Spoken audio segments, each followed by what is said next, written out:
بسم اللہ الرحمن الرحیم۔ اذا وقعت الواقعہ، جب برپا ہو جائے گی وہ برپا ہونے والی یعنی قیامت، یعنی وہ بڑا واقعہ، یہ واقعہ لفظ اردو میں بھی استعمال ہوتا ہے، جب وہ بڑا واقعہ ہو جائے گا، اور اسی واقعے کی خبر دینے کے لیے سارے پیغمبر آئے، ساری کتابیں نازل ہوئیں۔ لیس لوقعتها کاذبہ، جب وہ واقعہ ہو جائے گا وہ واقعہ، تو پھر کوئی جھٹلا نہیں سکے گا اس کو، پھر سب کو پتہ چل جائے گا کہ یہ ہے سچائی، اور ہم جو دنیا میں زندگی گزار آئے وہ تو ایک الوژن تھی، اصل زندگی تو آخرت کی تھی۔ خافضۃ الرافعہ، اور وہ واقعہ ایسا ہوگا کہ کئی لوگوں کو پست کر دے گا، کئی لوگوں کو اونچا کر دے گا، یعنی قیامت کے دن کچھ لوگ پستی میں چلے جائیں گے اور کچھ جنت کی اعلیٰ درجے کی نعمتوں میں۔ اللہ تعالیٰ ہمیں جنت میں بلا حساب و کتاب داخلہ نصیب فرمائے، اور اللہ تعالیٰ اپنے غضب کے مقام جہنم سے ہمیں محفوظ فرمائے، آمین۔ اذا رجت الارض رجا، جب زمین تھر تھر کانپنے لگے گی، وبست الجبال بسا، اور پہاڑ ریزہ ریزہ ہو جائیں گے۔ ظاہر ہے جب پوری گریویٹیشنل فورس ہی ڈسٹرب ہو جائے گی تو پہاڑ بھی ٹوٹ پھوٹ کر ریزہ ہو جائیں گے۔ فکانت ہباء منبثا، پھر غبار بن کر بکھر جائیں گے، یعنی اتنے بڑے بڑے پہاڑ جو کتنے طاقتور ہیں، اس کی طاقت کا آپ نے اندازہ دیکھ لیں کہ ایٹم بم بھی جب آپ نے ان کا تجربہ کرنا ہوتا ہے تو پہاڑوں کے اندر کرتے ہیں۔ پہاڑ اتنے بڑے ہیں، آپ چاگی کے پہاڑ وہ اپنی جگہ پہ قائم ہے، اس کے اندر تجربہ ہوا ہے، وہ پہاڑ ختم نہیں ہو گیا، اتنے طاقتور۔ ابھی بھی جو نیوکلیئر ایسڈز ہیں امریکہ کے، آپ نیشنل جغرافک پہ انہوں نے باقاعدہ پورا پروگرام دکھایا ہے، تو وہ انہوں نے پہاڑوں کی تہوں کے اندر، وہ جو چٹیل پہاڑ ہیں پتھروں والے، ان کی تہوں کے اندر بنائے ہوئے ہیں کہ اس کے اوپر اگر کوئی ایٹم بم بھی گرا دے تو ان کے نیوکلیئر ایسڈ ڈسٹرب نہیں ہو سکتے، وہ اتنے مضبوط پہاڑ ہیں۔ اور اللہ تعالیٰ فرما رہے ہیں کہ یہ بکھر جائیں گے گرد بن کے۔ وَكُنْتُمْ أَزْوَاجًا ثَلَاثًا، اور اے انسانوں تم تین گروہوں میں بٹ جاؤ گے۔ قیامت والے دن تین قسم کے لوگ ہوں گے، دنیا میں ویسے تین قسم کے لوگ ہوتے ہیں، کافر، منافق اور مؤمن۔ قیامت والے دن بھی تین گروہ ہوں گے، ایک ہوں گے اعلیٰ درجے کے جنتی، سابقون الاولون، انبیاء ہو گئے، ان کے ساتھی ہو گئے، اور قیامت تک آنے والے جو آپ سمجھ لیں ایلیٹ درجے کے مسلمان ہیں، جس طرح کہ امام بخاری، امام مسلم، یہ لوگ۔ دوسرے عام جنتی، اور تیسرے دوزخی۔ اب وہ تینوں گروہوں کا الگ الگ ذکر ہے۔ وَكُنْتُمْ أَزْوَاجًا ثَلَاثًا، اے انسانوں تم تین گروہوں میں بٹ جاؤ گے، اور جنات بھی اس میں شامل ہیں۔ فَأَصْحَابُ الْمَيْمَنَةِ مَا أَصْحَابُ الْمَيْمَنَةِ، تو جو دائیں ہاتھ والے ہوں گے، جو میمانہ کا ترجمہ ہو سکتا ہے برکت والے، جو جنتی لوگ ہوں گے، عام درجے کے جو جنتی ہوں گے، تم کیا جانو ان جنتیوں کا مقام۔ وَأَصْحَابُ الْمَشْأَمَةِ مَا أَصْحَابُ الْمَشْأَمَةِ، اور جو بائیں ہاتھ والے ہیں، جو بدقسمت لوگ ہیں، جو دوزخی ہیں، تم کیا جانو کہ ان کے ساتھ کیا ہونے والا ہے۔ وَالسَّابِقُونَ السَّابِقُونَ، اور جو سب پر بازی لے گئے، اعلیٰ درجے کے جنتی، صدیقین، انبیاء اور صالحین، جو اوپر درجے کے، اولئک المقربون، وہ تو بہت بڑے مقرب بارگاہ۔ اچھا، اللہ تعالیٰ نے ان کا نام کیا لیا؟ والسابقون السابقون۔ اور تیسرا گروہ جو آگے رہنے والے ہیں، وہ آگے ہی ہوں گے، وہاں بھی وہ وہاں پہ بھی آگے ہی ہوں گے۔ اولئک المقربون، وہ ہوں گے اللہ کے خاص مقرب، فی جنات النعیم، عیش و سرور کے باغات میں۔ ثلۃ من الاولین وقلیل من الآخرین، یہ تعداد میں بہت زیادہ ہوں گے جو لوگ گزر چکے ان میں سے، اور تعداد میں بہت تھوڑے ہوں گے جو لوگ بعد میں آنے والے ہیں، یعنی تسی میں، ان میں سے بڑے تھوڑے ہوں گے وہ۔ ثلۃ من الاولین، اولین جو شروع کے لوگ ہیں ان میں تو بہت سے ہوں گے، لیکن بعد والوں میں تھوڑے ہوں گے جو تیسرے درجے کے، جو جن کا ذکر ہوا ہے نا، جو سابقون ہیں۔ جنتی تو دونوں طرف آئیں گے، قرآن میں آگے آیا جائے گا، جنتی ہیں وہ جو فوت ہو چکے ان میں سے بھی بہت ہوں گے، آنے والوں میں سے، لیکن جو اعلیٰ درجے کے جنتی ہیں وہ تو پھر بخاری مسلم کی حدیث ہے، سب سے بہتر زمانہ میرا، پھر میرے صحابہ کا، پھر تابعین، پھر تبع تابعین۔ اس وقت زیادہ یعنی تعداد میں لوگ تھے جو اعلیٰ درجے کے مسلمان تھے، اور یہ صرف ہماری امت کے لیے نہیں ہے، باقی امتوں میں بھی، یعنی باقی پیغمبروں کی امتوں میں بھی جو ان کے اصحاب تھے وہ اعلیٰ درجے والے زیادہ ہوں گے، اور بعد میں ان کے فالوورز میں سے اعلیٰ درجے والے کم ہوں گے، اور یہ ہمارے اوپر بھی اپلائی ہوتا ہے۔ علی سرر موضونہ، اب یہ دیکھیں ذرا، یہ جو اعلیٰ درجے کے جنتی ہیں ان کی شان سب سے پہلے اللہ بیان کر رہا ہے. 3 گروہ بنا دیے نا، جنتی، دوزخی اور اعلیٰ درجے کے جنتی، انبیاء اور نیکوکار. پہلے اللہ تعالیٰ ان کی جنت کا ذکر کر رہا ہے کہ وہ کس لیول کی جنت میں ہوں گے. علی سرر موضونہ، وہ ان پلنگوں پر ہوں گے، ان بستروں پر، تختوں پر جو سونے کی تاروں سے بنے ہوئے ہوں گے. متقین علیہا متقابلین، تکیہ لگائے بیٹھے ہوں گے آمنے سامنے. یطوف علیہم ولدان مخلدون، ان کے ارد گرد نوجوان لڑکے ایک جیسے رہنے والے وہ ان کے خدمتگار ہوں گے. یہاں پہ تو کوئی چھوٹا بچہ گھر میں پالتا ہے نا اس کام کے لیے کہ جی وہ گھر کے کام کاج کرے گا، پھر وہ بڑا ہو جاتا ہے، اس کی شادی کرنی پڑ جاتی ہے، پھر نواں بچہ رکھنا پڑتا ہے. او تھے کوئی مصیبت نہیں سر، چھوٹے بچے خدمتگار ملیں گے اور نہ تھکیں گے نہ بڑے ہوں گے کہ آپ کو شادی کی ٹینشن ہو ان کی. وہ اللہ تعالیٰ ہمارے ہمیشہ ایک جیسی عمر کے رہیں گے. بِأَكْوَابٍ وَأَبَارِيقٍ وَكَأْسٍ مِّن مَّعِينٍ، ان کے ہاتھوں میں پیالے ہوں گے اور پاکیزہ شراب کے چھلکتے ہوئے جام ہوں گے جو وہ پیش کریں گے. لا يصدعون عنها ولا ينزفون، اور وہ شراب ایسی ہوگی جس کو پی کے نہ تو سر درد ہوگا نہ انسان مدہوش ہوگا. وَفَاكِهَةٍ مِّمَّا يَتَخَيَّرُونَ، اور ایسے میوے پیش کریں گے جو جنتیوں کو پسند ہوں گے. یہاں تو پسند کی چیز ملتی نہیں سر، باہر کے ملکوں میں چلی جاتی ہے. آپ دیکھیں پاکستان کے جو آم ہیں باہر کے ملکوں میں کتنے مہنگے وہ بکتے ہیں. یہاں تو یعنی اس لیول کے آم ہمیں ملک کے اندر اویلیبل نہیں ہوتے، کیونکہ باہر ذرا ان کو اچھی رقم مل جاتی ہے. تو وہاں پہ ایسی ہوں گی جو تم پسند کرو گے، وہ ہر قسم کے میوے تمہیں ملیں گے. وَلَحْمِ طَيْرٍ مِّمَّا يَشْتَهُونَ، اور پرندوں کا گوشت ہوگا جس کو وہ رغبت کے ساتھ کھائیں گے. وَحُورٌ عِین، اور خوبصورت موٹی آنکھوں والی حوریں. کَأَمْثَالِ اللُّؤْلُؤِ الْمَكْنُونِ، وہ حوریں ایسی ہوں گی گویا کہ موتیوں کی مانند ہیں جو چھپا کر رکھے گئے ہوں. سر ہر جنت، یہاں پہ بھی یعنی جو نیکوکار مرد ہیں ان کی خواہش ہوتی ہے کہ ہماری بیوی کو کوئی نہ دیکھے، اور وہاں پہ وہ عورتیں ملنی ہیں کہ جن کو جس جنتی کے لیے جو حور اللہ تعالیٰ نے رکھی ہوئی ہے نا، اس حور نے پہلا مرد جو دیکھنا ہے نا وہ اپنے خاوند کو ہی دیکھنا ہے. اچھا، اور اس سے بڑھ کر اس کے اندر یہ حس بھی نہیں ہوگی کہ وہ کسی اور مرد کی طرف اٹریکٹ بھی کرے. اللہ نے اس کی پروگرامنگ یہ کی ہے کہ وہ جس کے لیے ہے نا اس کو اسی مرد میں اٹریکشن فیل ہوگی، اور اس کے لیے باقی ایسے ہی ہیں جیسے جانور ہے.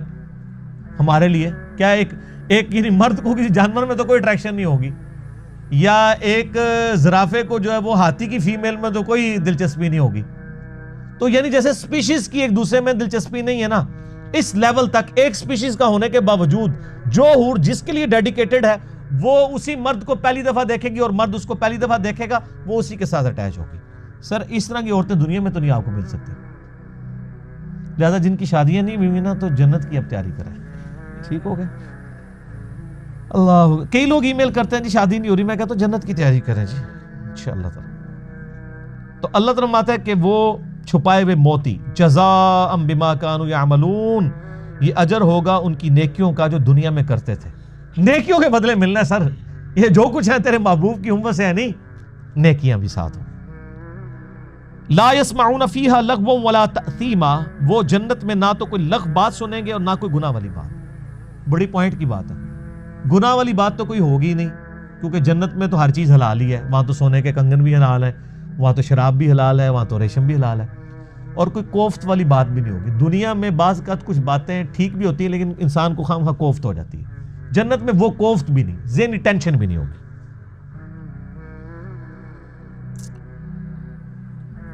الا قیلا سلاما سلاما، ہاں ہر طرف سے سلام کی ندا آ رہی ہوگی. جب بھی کوئی جنتی دوسرے کو ملے گا کہے گا السلام علیکم، سلامتی بھیج. یہ یعنی جنتیوں کا تکیہ کلام ہوگا. تو یہ دنیا میں بھی اہل جنت کا تکیہ کلام ہونا چاہیے کہ جب بھی کسی کو ملے، میرا مسئلہ نمبر 160 اسی کے اوپر ریکارڈڈ موجود ہے کہ آپ نے سلام سے پہلے گفتگو کا آغاز نہیں کرنا. مجلس میں بھی آئے ہیں باہر سے السلام علیکم کہیں، اور باقی اس کے کافی اداب ہیں، وہ الگ سے آپ لیکچر دیکھ لیں. مسئلہ 160 160 نمبر. واصحاب الیمین، اب آ جائیں جی جناب عام جو جنتی ہیں.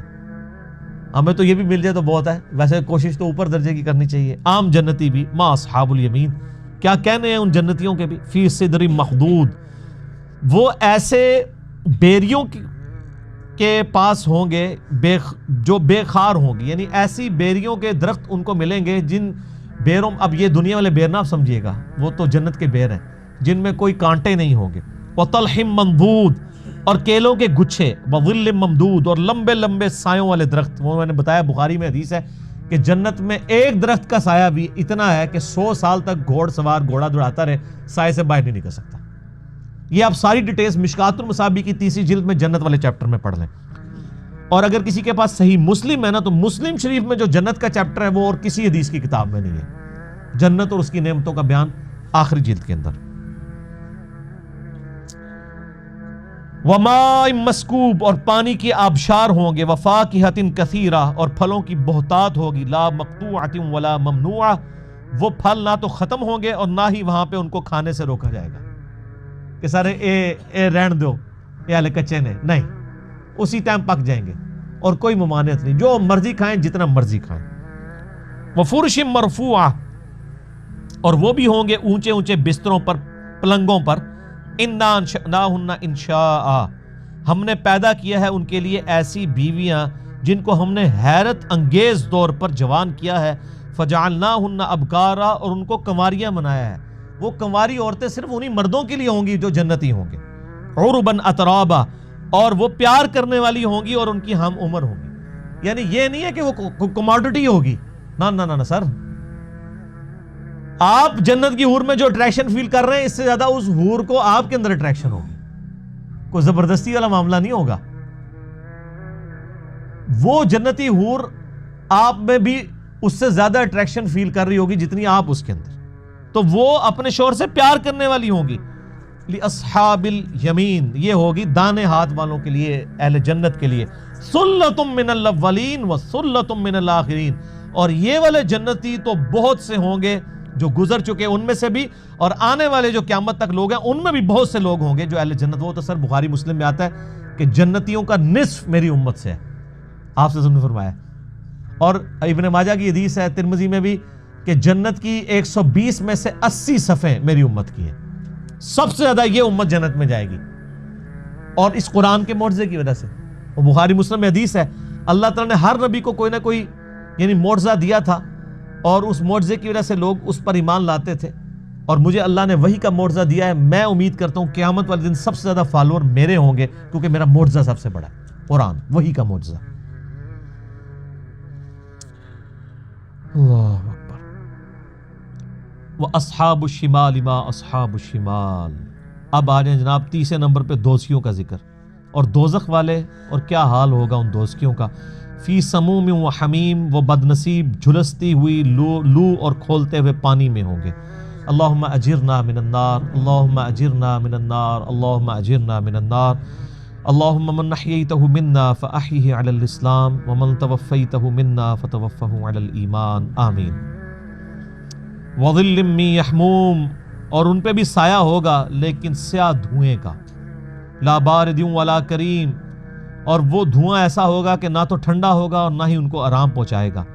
انہم کانوا قبل ذلک مترفین یہ لوگ وہ تھے جو دنیا میں تو بڑے خوشحال تھے، وکانوا یصرون علی الحنث العظیم اور بڑے بڑے گناہ پر اصرار کیا کرتے تھے، بڑی ڈٹائی کے ساتھ انہوں نے اپنی مرضی کی زندگی گزاری۔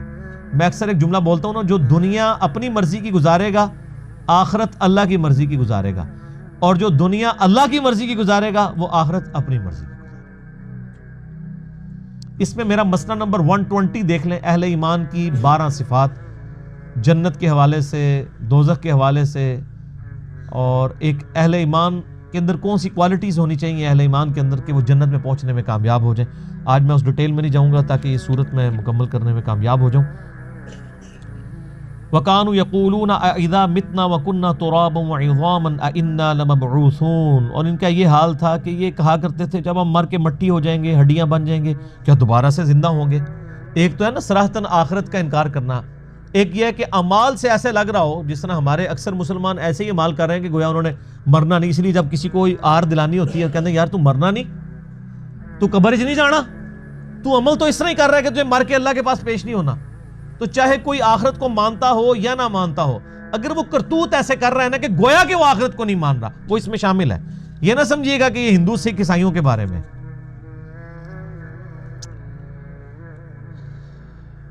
وَكَانُوا يَقُولُونَ أَإِذَا مِتْنَا وَكُنَّا تُرَابًا وَعِظَامًا أَإِنَّا لَمَبْعُوثُونَ أَوَآبَاؤُنَا الْأَوَّلُونَ، کیا ہمارے باپ دادا کو بھی زندہ کیا جائے گا؟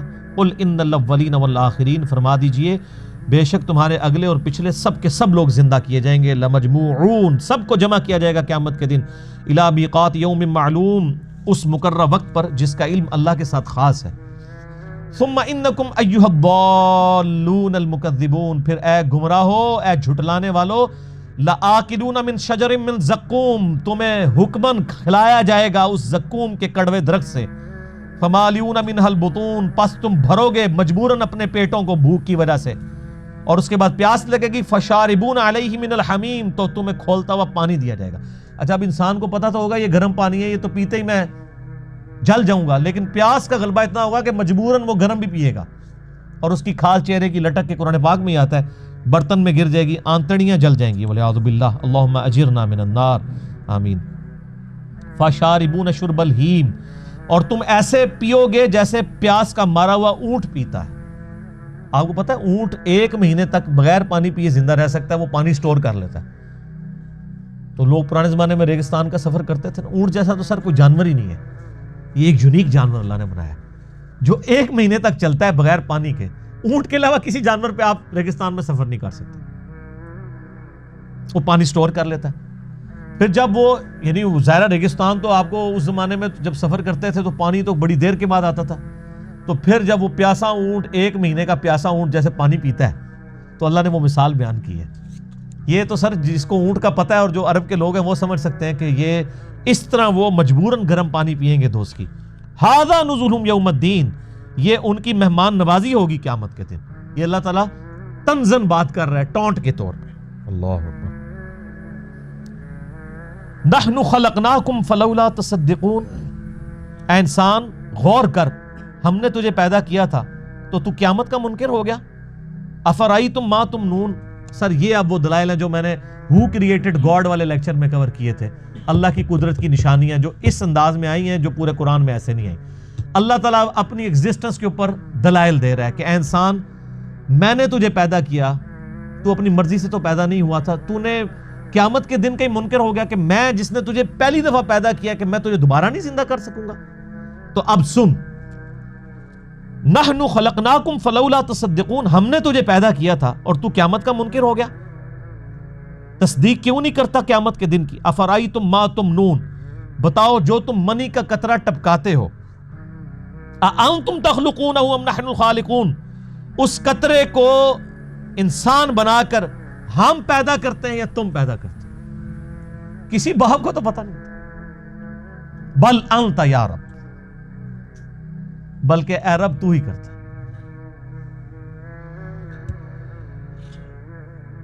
نحن قدرنا بینکم الموت وما نحن بمسبوقین، ہم نے ہی مقرر کی ہے تمہارے درمیان موت اور ہم عاجز نہیں ہیں کہ تمہاری جگہ کسی اور کو لے آئیں، علی ان نبدل امثالکم، تمہاری مثل۔ یعنی اللہ تعالیٰ فرماتا ہے، اس کی کئی ایک تشریحات کی گئی ہیں، میں آسان فہم سمجھا دیتا ہوں کہ اللہ تعالیٰ فرماتا ہے کہ ہم حائل ہیں، موت کو ہم نے جو ہے وہ تمہارے درمیان ایک وقفہ بنا دیا، یعنی ایک تم نے دنیا کی زندگی گزاری، اس کے بعد ایک موت کا وقفہ اور پھر آخرت کی زندگی، یہ ہم ہی سب کچھ لے کے چل رہے ہیں۔ اللہ کانسٹنٹ ہے، ہم بدل رہے ہیں، ہماری سوچ ہماری روح نہیں بدلی لیکن ہمارا جسم بدل رہا ہے۔ تو اللہ تعالیٰ ہمارا جو اس کے اوپر قادر ہے وہ یہ بھی کر سکتا ہے تمہاری نافرمانیوں کے سبب تمہیں تباہ و برباد کر کے کوئی نئی مخلوق آباد کر دے، اگر اس کا مقصد یہی ہو کہ زبردستی تمہیں جو ہے وہ تباہ کرنا ہے تو اس کے لیے کوئی مسئلہ تو نہیں ہے۔ اور یہ بھی یاد رکھیے گا، انسان کا شعور تو اسی طریقے سے پیرلل میں ساتھ چلتا ہے، یعنی ہم جب اپنی بچپن کی بات کرتے ہیں کہ جی میں بچپن میں فلاں جگہ گیا، جب آپ بچپن میں کوئی کام کر رہے تھے کیا آپ کی شکل، چہرہ، جسم یہی تھا؟ وہ تو ہر لمحے نئے خلیے پیدا ہو رہے ہیں۔ بچپن کچھ اور تھا، جوانی اور بڑھاپا، اور آپ تصویریں سامنے رکھ کے دیکھیں تو آپ کو پتہ چل جاتا ہے کہ جی کیا سے کیا انسان بن جاتا ہے۔ دنیا میں بھی آپ کا جسم بدلتا رہتا ہے لیکن شعور تو کانسٹنٹ ہی رہتا ہے نا۔ اس طرح مرنے کے بعد ہمیں نیا جسم دیا جائے گا، شعور یہی چل رہا ہوگا، اس سے کوئی فرق نہیں پڑتا۔ جنت میں ایک اور جسم دیا جائے گا لیکن وہ ہم ہی ہوں گے۔ اور اب اس دنیا کی زندگی گزارنے کے بعد، موت کے بعد جو آخرت کی جتنی زندگی ہے نا، وہ سب کی سب ہمیں اسی طریقے سے یاد رہے گی، جو میں نے پچھلی دفعہ بتایا کہ اصحاب الاعراف کا میں نے ذکر کیا تھا کہ دنیا میں سب لوگ جان رہے، جس طرح ابھی اگر میں کہوں کہ جی میری شیر خارگی کی عمر جب میں 1 سال کا تھا تو اس وقت میں کیا کرتا تھا مجھے نہیں یاد، لیکن جیسے میں شعور کی عمر کو پہنچا یعنی میٹرک کی عمر کو تو اس وقت کے واقعات مجھے یاد ہیں، پھر اب یہ یعنی 40+ ایج ہوئی، اب کے واقعات یاد ہیں، تو مرنے کے بعد بھی انسان کو یہ والی زندگی یاد رہے گی۔ ابھی تو ہمیں اپنے بچپن کی زندگی یاد نہیں، اب شعور ہمارا سٹارٹ ہو چکا ہے، تو یہ موت ایک وقفہ ہے، اس کے بعد نیا شعور شروع ہو جائے گا۔ الا ان نبدل امثالکم وننشئکم فیما لا تعلمون، اگر ہم چاہیں تو تمہیں تباہ و برباد کر دیں اور تم کو کسی ایسی صورت میں پیدا کر دیں جس کو تم نہیں جانتے ہو، یعنی کتا بنا سکتے ہیں تمہیں، خنزیر بنا سکتے ہیں، اللہ تعالیٰ تو کچھ بھی کرنے پہ قادر ہے۔ وَلَقَدْ عَلِمْتُمُ النَّشْأَةَ الْأُولَى فَلَوْلَا تَذَكَّرُونَ، تمہیں اچھی طرح علم ہے اپنی پہلی پیدائش کا، تو تم غور و فکر کیوں نہیں کرتے ہو، نصیحت کیوں نہیں حاصل کرتے؟ جس رب نے تمہیں ایک بے قدر منی کے قطرے سے اتنا بڑا انسان بنا دیا، وہ تمہیں گلے سڑے ہوئے اس راکھ میں سے دوبارہ زندہ کر کے مکمل انسان نہیں بنا سکتا؟ افرأیتم ما تحرثون، بھلا تم نے کبھی غور کیا کہ جو تم کھیتی بوتے ہو، انتم تزرعونہ ام نحن الزارعون، کیا اس دانے کو اگا کے تم بڑا کرتے ہو یا ہم کرتے ہیں؟ ہائے ہائے ہائے سر، ہمیں تو پتہ ہی نہیں ہے، کسان تو بکھیر کے چلا جاتا ہے اور وہ ایسے اوپر سے ہی وہ پھینک رہے ہوتے ہیں بیج، اگر ایک ایک بیج کو اندر کرنا پڑ جائے تو لگ پتہ جائے، ایک بے قدر بیج جو ہے وہ 6 ارب گنا بڑا درخت بن جاتا ہے۔ اللہ تعالیٰ فرماتا ہے کون نکال رہا ہے اسے؟ لو نشاء لجعلناه حطاما فظلتم تفکہون، اگر ہم چاہیں تو ساری کھیتی کو چورا چورا ہی بنا دیں اور تم کفے افسوس ہی کرتے رہو، یعنی تم بو کے گئے ہو، پانی بھی ڈالا ہے، کچھ نکلے ہی نہ، گارے سارے کا سارا چورا ہی اس میں سے نکلے، تم کیا کر سکتے ہو؟ خدا کا کچھ بگاڑ سکتے ہو؟ انا لمغرمون، اور پھر تم کو ہائے ہم تو قرضوں کے بوجھ تلے دب گئے، یعنی اتنی محنت کی تھی، آؤٹ پٹ زیرو، بل نحن محرومون، بلکہ ہم تو بڑے بد نصیب رہ گئے۔ افرأیتم الماء الذی تشربون، کیا تم نے غور کیا یہ جو پانی تم پیتے ہو، اانتم انزلتموہ من المزن ام نحن المنزلون، کیا تم نے اسے بادلوں سے اتارا ہے یا ہم اتارنے والے ہیں؟ سر صرف پانی ختم ہو جائے نا تو دنیا سے ساری زندگی ختم ہو جائے، اور کچھ ختم کرنے کی ضرورت ہی نہیں۔ لو نشاء جعلناہ اجاجا، اگر ہم چاہیں تو پانی کو ختم کرنا تو دور کی بات ہے نا، اگر چھوٹا سا کام کر دیں کہ اس پانی کو ہم کھاری بنا دیں، سخت کڑوا نمکین، تو پھر بھی تمہارے قابل تو نہیں رہے گا۔ سمندر کا پانی آپ پی نہیں سکتے، عام بندوں کو نہیں پتا، ادھر نا سمندر میں جو کشتیوں میں بیچارے تو وہ کئی پیاس سے ہی مر جاتے ہیں، تو لوگ مجھے اگلے دن بچہ ہی پوچھا تھا کہ بابا پانی کیوں نہیں سمندر کا پی لیتے؟ میں نے کہا سمندر کا پانی پی کے تو موت واقع ہو جاتی ہے، کیونکہ وہ تو نمکین ہوتا ہے، وہ تو کاٹ دیتا ہے ہر چیز کو، پینے والا پانی تو نہیں ہوتا، الا یہ کہ اس کو ٹریٹمنٹ پلانٹ سے گزارا جائے۔ تو اللہ تعالیٰ فرماتا ہے کہ اگر ہم اس کو نمکین بنا دیں تو وہ تمہارا پانی بھی کام کا نہ رہے۔ فلولا تشکرون، تو تم شکر کیوں نہیں ادا کرتے؟ افرأیتم النار التی تورون، کیا تم نے غور کیا جو آگ تم سلگاتے ہو، انتم انشأتم شجرتها ام نحن المنشئون، کیا اس کے درخت کو تم نے پیدا کیا ہے یا ہم اسے پیدا کرنے والے ہیں؟ سر اس درخت کے اندر جو اللہ نے آگ رکھ دی ہے، ایک تو خاص عرب کے علاقے میں درخت پایا جاتا ہے نا جس کے پتوں کو رگڑیں تو اس میں سے آگ نکلتی ہے، ہر درخت کے اندر پوٹینشلی آگ موجود ہے۔ آپ دیکھیں جو آئنسٹائن کی ایکویشن ہے E=mc²، کہ انرجی اور ماس ایک دوسرے میں کنورٹ ہو سکتے ہیں، ابھی تک سائنس صرف یا ہم فزیکل فنومینا سے میس کو انرجی میں کنورٹ کر سکیں، انرجی کبھی میس میں نہیں کنورٹ ہوئی۔ ایسا کبھی نہیں ہوا کہ آپ لکڑی جلائیں اور اس میں سے آگ نکلے، وہ ہیٹ، اس آگ سے دوبارہ لکڑی بنی ہے کبھی؟ لیکن سائنس کہتی ہے یہ پاسبل ہے، یہ ریورسیبل ہے، اور اللہ تعالیٰ نے پاسبل کیا ہوا۔ سر روزانہ جو ہے وہ جناب ملینز آف ٹن لکڑی بن رہی ہے سورج کی روشنی سے، دیکھیں نا، اس روشنی سے ہی پتے جو ہیں وہ اپنی خوراک تیار کرتے ہیں، اور ایک بیج بوتے ہیں اور اتنی بڑی لکڑی بن جاتی ہے۔ تو اللہ تمہارا یہ لکڑی تم نے پیدا کی ہے، ہم نے؟ اس پہ آپ مسئلہ 83B میرا دیکھیں، اس میں میں نے بڑی ڈیٹیل سے اس کو انہی آیات کو کور کیا تھا، آج میں صرف سرسری کور کر رہا ہوں۔ نحن جعلناها تذکرۃ ومتاعا للمقوین، ہم نے بنا دیا ہے اس کو نصیحت اور فائدہ مند مسافروں کے لیے، یعنی ان درختوں کے اندر یہ نصیحت ہے کہ یہ کسی کے بنانے سے بنے ہیں، مسافروں کے لیے فائدہ مند ہے کہ وہ اس کی چھاؤں کے اندر بیٹھتے ہیں، اور ظاہر ہے کہ اگر یہ آگ دنیا سے ختم ہو جائے تو آپ کوئی چیز پکا کے کھا نہیں سکتے۔ اللہ تعالیٰ نے کتنی بڑی نعمت رکھی ہے، آگ زحمت بھی ہے اور نعمت بھی ہے۔ فسبح بسم ربک العظیم سبحان ربی العظیم سبحان ربی العظیم۔ اے نبی تسبیح کیجئے اپنے رب کے عظیم نام کی جس نے اتنی بڑی بڑی نعمتیں پیدا کی ہیں۔ فلا اقسم بمواقع النجوم، مجھے قسم ہے ان جگہوں کی جہاں پر ستارے ڈوبتے ہیں، بلیک ہولز، یہ آج سائنس بتا رہی ہے سر، اور اللہ نے اس کا اشارہ بھی اس میں دے دیا، وَإِنَّهُ لَقَسَمٌ لَوْ تَعْلَمُونَ عَظِيمٌ، اور اگر تم سمجھ سکو تو ہم نے بہت بڑی قسم یاد کی ہے۔ ظاہر ہے وہ تو نہیں سمجھ سکتے تھے، بلیک ہولز تو اب آ کے دریافت ہوئے ہیں نا، جن میں پوری پوری گلیکسیز غائب ہو جاتی ہیں۔ تو اللہ ہمارا ہے کہ وہ جہاں ستارے غائب ہو جاتے ہیں ان بلیک ہولز کی قسم مراد یہ ان کے کریٹر کی قسم، پیدا کرنے والے کی۔ اِنَّهُ لَقُرْآنٌ کریم، بے شک یہ قرآن بڑی عزت والی کتاب ہے، فی کتاب مکنون، جو اس لوح محفوظ میں ہے، لا یمسہ الا المطہرون، اس لوح محفوظ میں اس قرآن کو نہیں چھو سکتے مگر پاکیزہ فرشتے۔ یعنی کافر کہتے تھے یہ جنات کا اثر ہے نبی علیہ السلام پہ، یہ جو قرآن نازل ہوا ہے یہ جنات نے اتارا۔ اللہ تعالیٰ فرماتے ہیں وہاں تو پاکیزہ فرشتے جاتے ہیں۔ اسی کی وہ غلط ٹرانسلیشن کی ہوئی ہے نا جی، بغیر وضو کے قرآن کو نہ چھوئیں، وہ اسی آیت کا ترجمہ ہے، لا یمسہ الا المطہرون۔ اس پہ میرا یوٹیوب پہ ایک کلپ بھی ہے، کیا بغیر وضو کے شخص قرآن پڑھ سکتا ہے، اور ایک ہے کیا نان مسلم کو قرآن دے سکتے ہیں، اس میں نے ٹیکنیکل بحث سے کیا، آج میں سکپ کر رہا ہوں۔ تنزیل من رب العالمین، یہ اتارا گیا ہے اس رب العالمین کی طرف سے جو سارے جہانوں کا پالنے والا ہے۔ آفا بہذا الحدیث انتم مدہنون، کیا تم اس قرآن کے بارے میں کوتاہی کرتے ہو، وتجعلون رزقکم انکم تکذبون، اور اس کی بے پایاں برکتوں سے تم نے اپنا یہی نصیب لیا ہے کہ تم قرآن کو جھٹلاتے ہو۔ ہونا تو چاہیے تھا یہ اللہ کی اتنی قدرت کی نشانیوں کا ذکر ہے، تم خدا کے ساتھ اپنا تعلق مضبوط کرتے، چاہیے کہ تم خدا کو جھٹلا رہے ہو۔ فلولا اذا بلغت الحلقوم، اللہ اکبر، پس تم کیوں لوٹا نہیں دیتے جب روح حلق تک پہنچ جاتی ہے، وانتم حینئذ تنظرون، اور تم اس وقت دیکھ رہے ہوتے ہو۔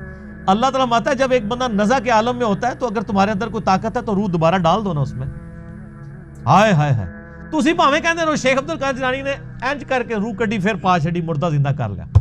او کہانی ہے بھائی، شیخ عبدالقادر جیلانی اپنی نہیں روح روک سکتے تھے، اور کسی دی کے روکن گے؟ اللہ تعالیٰ ماتا ہے جب تم نزع کے عالم میں ایک مردے کے پاس بیٹھے ہوتے ہو اور اس کی روح نکل رہی ہوتی ہے تو کیوں نہیں ڈال دیتے دوبارہ؟ اب جس نے قرآن نہیں پڑھا گا اس کو تو وہ کہانیاں بڑی اچھی لگیں گی، سبحان اللہ ہی کہے گا نا، ہم سنیں گے تو ہم کہیں گے لعنت اللہ علی الکاذبین، جھوٹوں پہ اللہ کی لعنت۔ کیوں نہیں لٹا دیتے جب روح حلق تک پہنچ جاتی ہے، وانتم حینئذ تنظرون، اور تم اس وقت بیٹھے دیکھ رہے ہوتے ہو، وَنَحْنُ أَقْرَبُ إِلَيْهِ مِنْكُمْ وَلَٰكِن لَا تُبْصِرُونَ، اور ہم اس مرنے والے شخص کے تم سے بھی زیادہ قریب ہوتے ہیں لیکن تمہیں نظر نہیں آتے۔ ہائے ہائے ہائے ہائے، ہم اس وقت تم سے بھی زیادہ اس کے قریب ہوتے ہیں۔ نحن اقرب الیہ من حبل الورید، اللہ ہماری رگے جان سے بھی زیادہ ہمارے قریب ہے۔ اور ظاہر ہے موت کے وقت تو واقعی سب کچھ نظر آ جاتا ہے نا، انسان کو جو اہل جنت ہیں ان کو جنتی فرشتے نظر آتے ہیں۔ وہ آپ میرا عذاب قبر والا مسئلہ 117A اور B دیکھیں، اس کا جو B پورشن میں نے 17 حدیث کے ایک نیک بندے کی روح جب نکلتی ہے کس طرح فرشتے آ کے اس کو پروٹوکول دیتے ہیں، اس کو تو وہیں پتہ چل جاتا ہے سر۔ اور جو اہل جہنم میں سے اس کے ساتھ اس وقت کیا ہوتا ہے، تو واقعی اس کو جب فرشتے نظر آتے ہیں تو گویا وہ اپنے خدا کو دیکھ لیتا ہے، اس کی قدرتیں جو چھپی ہوئی تھی اس کے اوپر عیاں ہو جاتی ہیں۔ اللہ تعالیٰ فرماتا ہے ہم تمہارے بھی زیادہ مردے کے قریب ہوتے ہیں اس مرنے والے کے۔ فلولا ان کنتم غیر مدینین، پس اگر تم کسی کے پابند حکم نہیں ہو، ترجعونها ان کنتم صادقین، تو تم مرنے والے کی روح کیوں نہیں لوٹا دیتے اگر تم سچے ہو؟ اگر تم سمجھتے ہو تم ہی عالی نال ہو اور تم اتنے متکبر ہو تو اس مرنے والے یعنی یہ سب سے بڑی مصیبت ہے۔ میرا یوٹیوب پہ ایک کلپ ہے وہ آپ ضرور دیکھیں،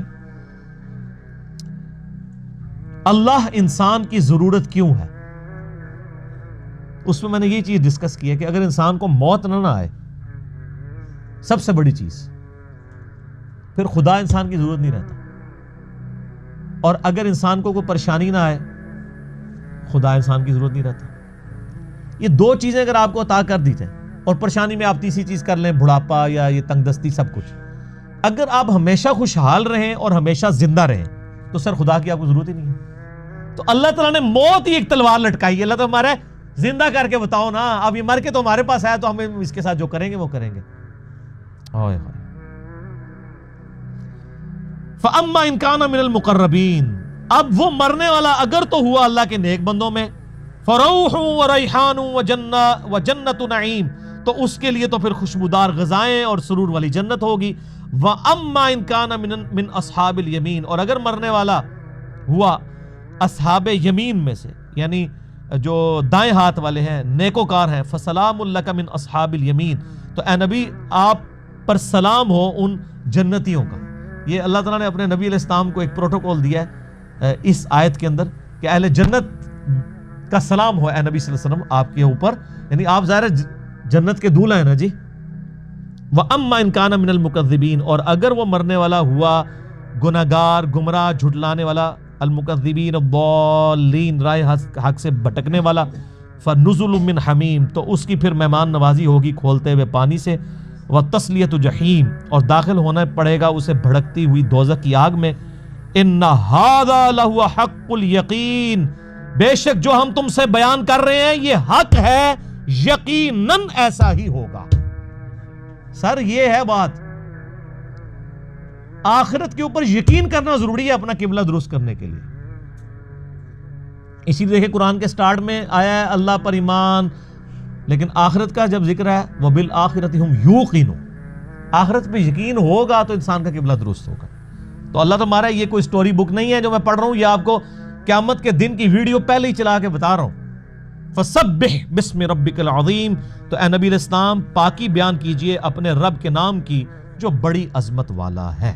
الحمدللہ ہماری سورۃ الواقعہ بھی مکمل ہوئی انشاءاللہ۔ یخرج منہم اللؤلؤ والمرجان، پچھلی دفعہ ذکر ہوا تھا کہ اللہ تعالیٰ نے سمندروں کو ملایا ہے اور ان کے درمیان ایک ان سین بیریئر، ایک آڑ رکھ دی ہے، اور میں نے بتایا تھا کہ آپ یوٹیوب کے اوپر جا کے اگر لکھیں، الاسکا ایک جگہ ہے امریکہ میں، وہاں پہ پیسیفک اوشن اور اٹلانٹک یعنی بحر اوقیانوس اور بحر الکاہل یہ آپس میں ملتے ہیں، اور ایک کا پانی جو ہے وہ بلو کلر کا ہے اور ایک کا گدلے کلر کا ہے، مسٹرڈ کا تقریباً کلر کا، لیکن وہ آپس میں میچ نہیں کرتے، ایک دوسرے کے اندر داخل نہیں ہوتے، بلکہ الگ الگ دور تک ان کی لکیر کئی کلومیٹرز تک نظر آتی ہے۔ اور اس کے اندر اللہ تعالیٰ کی ایک حکمت ہے، ادھر کی جو مچھلیاں ہیں وہ ایک خاص انوائرمنٹ میں رہ رہی ہیں، وہ اس انوائرمنٹ میں زندہ نہیں رہ سکتی، حالانکہ پانی ہے، لیکن ان کی ڈینسٹی کا فرق اللہ نے ایسا رکھ دیا کہ وہ آپس میں مکس نہیں ہوتے۔ تو اسی کانٹیکسٹ میں اگلی آیات آ رہی ہیں کہ ان سمندروں میں سے موتی اور مرجان یعنی یہ قیمتی پتھر بھی انہی کے اندر سے نکلتے ہیں۔ فَبِأَيِّ آلَاءِ رَبِّكُمَا تُكَذِّبَانِ، تو اے جن و انس کے بھاری گروہ، تم اپنے رب کی قدرت کی کون کون سی نشانیوں کو جھٹلاؤ گے۔ اس آیت کے اوپر میں نے پچھلی دفعہ بھی ڈسکشن کی تھی کہ یہ عموماً ترجمہ ہمارے جو علماء ہیں انہوں نے کیا ہے کہ تم اپنے رب کی کون کون سی نعمتوں کو جھٹلاؤ گے، یہ ترجمہ غلط ہے۔ اس کا ترجمہ صرف مولانا مودودی رحمہ اللہ تعالیٰ نے صحیح کیا، انہوں نے یعنی کانٹیکسٹ کے ساتھ سرکمسٹانسز کے مطابق جو آیات تھیں اس کے اعتبار سے ہر دفعہ اس کا ترجمہ ڈیفرنٹ کیا۔ اگر تو اللہ کی نعمت کا ذکر ہو رہا ہے تو نعمت کا انہوں نے ذکر کر دیا، اگر اللہ تعالیٰ کی کوئی فزیکل فینومین آف نیچر، قانون قدرت، تذکیر بھی آلاء اللہ، قدرت کی بڑی بڑی نشانیاں، تو وہاں قدرت کا ذکر کیا۔ اگر اللہ تعالیٰ کے غضب کا ذکر ہوا ہے تو اس اعتبار سے اس کا ترجمہ کیا۔ وَلَهُ الْجَوَارِ الْمُنْشَآتُ فِي الْبَحْرِ كَالْأَعْلَامِ، اور اسی کے زیر فرمان ہے وہ جہاز، بحری جہاز جو سمندروں میں پہاڑوں کی مانند بلند نظر آتے ہیں۔ یعنی پرانے وقتوں میں آپ اگر آج بھی ہالی ووڈ کی جو پرانے سٹائل کی رومن امپائر کی فلمیں انہوں نے بنائی ہوئی ہیں نا، اس میں آپ دیکھیں تو وہ بڑی بڑی کشتیاں بادبان والی، جن کے بڑے بڑے بادبان ہیں جو کہ ہوا کے زور کے اوپر چلتی ہیں، تو وہ دور سے دیکھنے سے پہاڑوں کی مانند نظر آتی ہیں اس زمانے میں بھی۔ اب تو خیر بحری جہاز خود ہی پہاڑ جتنے بڑے ہیں، اتنے بڑے بڑے، تو اللہ تعالیٰ ان کو اپنی طرف منسوب کر رہا ہے کہ یہ میرے ہیں، اس لیے کہ اللہ تعالیٰ نے کریشن ایکس نہیلو کی، اس کا جتنا بھی مٹیریل ہے وہ انسان نے ڈیولپ ضرور کیا ہے، پیدا نہیں کیا۔ کریشن ایکس نہیلو تو ہو ہی نہیں سکتی، عدم محض سے وجود وہ صرف اللہ بخشتا ہے۔ ہم تو جو قدرت کی دی ہوئی مادی چیزیں ہیں ان کو یوٹیلائز کر کے بوئنگ 747 یا ٹائٹینک بحری جہاز بنا لیتے ہیں، اس اعتبار سے یہ ساری چیزیں اللہ کی ہیں۔ اور دوسرا اس اعتبار سے کہ جتنے فزیکل فینومین آف نیچر ہیں، قانون قدرت ہیں، جن کو سائنٹسٹ تو کہتے ہیں سائنٹیفک یا فزیکل لاز ہیں، وہ خدائی قوانین ہیں۔ سائنس تو صرف ڈسکور کرتی ہے، یعنی یہ گریویٹیشنل فورس جو ہے یہ سائنس نے ڈسکور کی ہے، یہ سائنٹیفک فینومینا نہیں ہے، فینومینا تو یہ قدرت کا ہے، اور قدرت سے مراد یعنی اگر ہم بات کریں تو یعنی خدا کی قدرت۔ تو یہ جہاز اللہ اپنی طرف منسوب کر رہا ہے کہ ایک تو کریشن کا میٹیریل اللہ کی طرف سے ہے، دوسرا ان کا سمندروں پہ چلنا یہ خدا کی وجہ سے، کیونکہ اللہ تعالیٰ نے سمندروں میں پانی کے اندر ایک قوت اچھال رکھی ہے جسے فورس آف بوائنسی کہا جاتا ہے انگلش میں۔ وہ بچپن میں آپ نے ارشمیدس پرنسپل بھی پڑھا ہوگا کہ ارشمیدس نے یہ پہلی دفعہ یہ چیز دریافت کی تھی، اور یہ ارشمیدس جو ہے اس کا زمانہ حضرت عیسیٰ علیہ السلام سے بھی پہلے کا۔ فورس آف بوائنسی اس نے دریافت کی تھی کہ جو بھی فلوٹنگ باڈی ہے اس کے اوپر جو پانی ہے اتنی فورس کے ساتھ اوپر کی طرف عمل کرتا ہے جتنا اس کا ویٹ ہوتا ہے، وہ ویٹ جو اس کا جو والیوم ہے جتنا پانی کے ویٹ کو ڈسپلیس کرتا ہے۔ یعنی اگر ایک بحری جہاز ہے یا کوئی بھی جو ہے وہ تیرنے والی چیز ہے، اس کو جب پانی میں رکھا جاتا ہے تو کچھ حصہ اس کا پانی میں ڈوبتا ہے اور باقی باہر رہتا ہے۔ مکمل ڈوب جائے تو وہ ڈوب گئی نا، وہ تو ظاہر ہے فورس آف بوائنسی سے بڑھ جاتی ہے اس کی اپنی جو ویٹ ہے۔ جو فلوٹنگ باڈیز ہیں ان کا جتنا حصہ پانی میں ڈوبا ہوتا ہے تو پانی میں ڈوبنے کی وجہ سے اتنے ایریے سے پانی جو ہے وہ ڈسپلیس ہو جاتا ہے۔ بحری جہاز جتنا ڈوبا ہوگا اتنے حصے میں پانی تو نہیں ہوگا، بحری جہاز کا وہ حصہ ہوگا، تو وہ جتنا پانی وہ ڈسپلیس کرتا ہے نا، اس پانی کو اگر تولا جائے تو اس پانی کا جتنا وزن بنتا ہے نا، اس وزن کے برابر پانی فورس سے اوپر کی طرف فلوٹنگ باڈی کو دھکیلتا ہے۔ اگر وہ فورس اس بحری جہاز کے وزن سے زیادہ ہے تو بحری جہاز تیرے گا، اگر وہ فورس جو ہے وہ اس سے کم ہے تو ڈوب جائے گا۔ اس لیے آپ دیکھیں سوئی ڈوب جاتی ہے اور ہزاروں ٹن بحری جہاز جو ہے وہ تیرتا ہے، کیونکہ اس کا والیوم اتنا ہوتا ہے کہ وہ پانی اتنا ڈسپلیس کرتا ہے کہ اتنا ہی اب سوئی کا تو والیوم بڑا تھوڑا سا ہوتا ہے نا، والیوم کی نسبت اس کا ویٹ زیادہ ہوتا ہے سوئی کا۔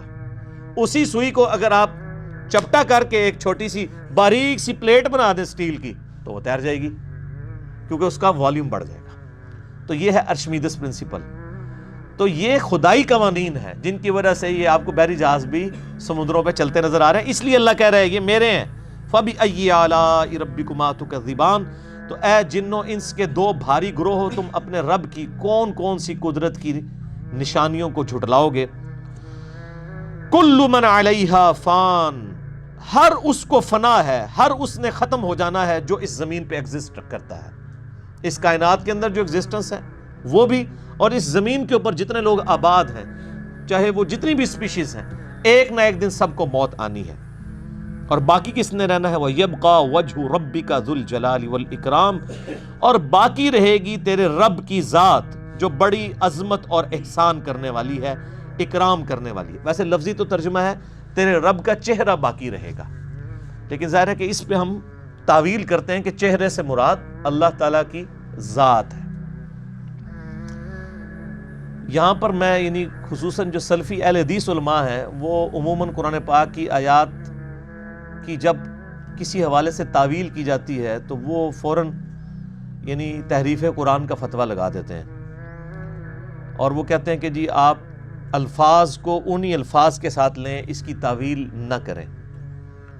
اس موقع پر ان کو بھی تعویل کرنی پڑتی ہے۔ یہاں ترجمہ تو یہ بنتا ہے کہ تمہارے رب کا چہرہ رہے گا، باقی سب کچھ ختم ہو جائے گا۔